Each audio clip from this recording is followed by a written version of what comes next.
Everybody has a story, and most people want to tell theirs well. A new workbook out now called What's Your Story helps readers develop and sharpen what they share with the world. Our author, Margot Leitman, joins me now, and we are in matching pink today. We are. Because we're feeling it today. Welcome. Good morning, Monday. Monday. So laughing at that as I was looking at the two of us. So what made you want to write this workbook?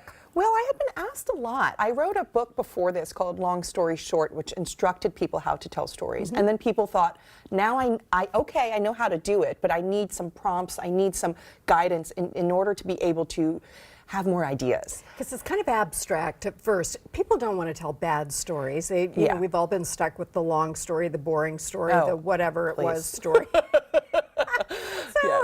It's in everyone's interest to sharpen our skills in this way. How did you decide how to set this out so that we could kind of learn what are the steps to good storytelling? Well, I teach people how to do that, and I see what works and what people respond to and what people don't. And what I've discovered is people really respond to a prompt. If you say to someone, tell me a story, they go blank. Right. But if you say to someone, tell me a story about a time you got embarrassed as a teenager, let's say, that's really specific, a person can usually figure that out. So once I realized that I had to be more specific with people to get a story out of them, I thought, okay, now this is a great way to generate stories. So what I did is I put a bunch of prompts in here that are very specific, and lists I also found was very effective to get people to list things and look at 10 answers to something like 10 of my most embarrassing outfits I've ever worn, right? And then you look at that and then you realize, oh, and number 5, there's quite a story that goes with that. Interesting. And so once let's say you're not a storyteller by nature. Most people aren't. Yeah, and you do something like this, then you start to recognize the elements of what makes something unique, correct? Yeah. So we can learn from this and move forward. Yeah, and there are specific elements that make a story unique. Your inner monologue, your emotional response to what's happening are really great. We can both tell the same story about going to the supermarket, but and maybe the actions will be the same, but what goes through your head at the supermarket is very different than what goes through my head at the supermarket. And that, to me, is where the humor lies and where the good story is. And where the individuality lies as well. So what are mistakes that we make? I really detest when people spell out what they've learned at the end of a story. I just find it to be so insulting. They'll go, they'll tell this great story that stands alone, and then they'll go, so the moral of my story is, and it's like, why are you saying that? What movie that you've ever watched does that? Why are you doing that when you tell a story?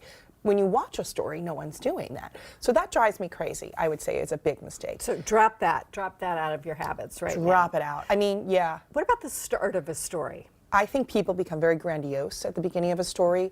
They don't start a story in an inviting way. They start a story in this overwritten way that is not the way you talk. You know, they'll say something like midnight, clock striking, second hand ticking, snow falling, I feel alone. It's like, who talks like that? You know, It was amazing. You have no idea. So what's a better way? I would just start at a conversation. So it was almost midnight on a Saturday night. Again, I didn't have a date and I felt really lonely. So I decided to join Tinder, whatever that is, you know? I mean, you create a story that is said in the way that you speak, rather than overwriting a story that no one would ever talk like that. So why would I listen? That makes sense. Yeah. So the book is not huge. It's not daunting. So if people think, I've never done this before, this is actually something that will take you from A to Z, and then you don't have to spell out the moral of the story because you will have learned it. And a Y, I guess. Z is the moral. Let's leave off Z. We'll leave off the Z is gone. What are some of the obstacles? I think sometimes people think they don't have stories to tell, but everybody does. You know, everybody has something that's unique to them that, tells you something about their inner life. How do we encourage people to go ahead and be brave and share?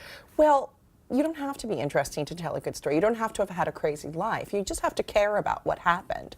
So people get really bogged down and they say, well, I only have this one crazy thing that's happened. Well, so does everybody. We don't need to tell stories about the craziest things that have happened. We need to tell stories that we care about. So if it's about, you bought a pair of shoes and they wouldn't let you return them, but you really cared about them so much that you end up crying in your car and reassessing your life, I'd listen to that story. It doesn't have to be so big. And I think we all get get caught up in that it needs to be huge. Let it be small. As long as you care about it, we will care. I promise. And will this help us both write and verbally deliver the story? Yeah. This is all about getting the stories out of your head, onto the page, and out into the world. Got it. And the precursor to this was all about structuring stories. But this is about now, let's get out there and do it. And even if doing it is writing it down, when you take a story out of your head, it creates real estate for something new to come in there. Otherwise, you're just replaying this over and over and over again. So I love that idea of just getting it out of your system. Is there something we can learn also from this book, even though it's meant for a different kind of story, that might help us with our social media posts as well?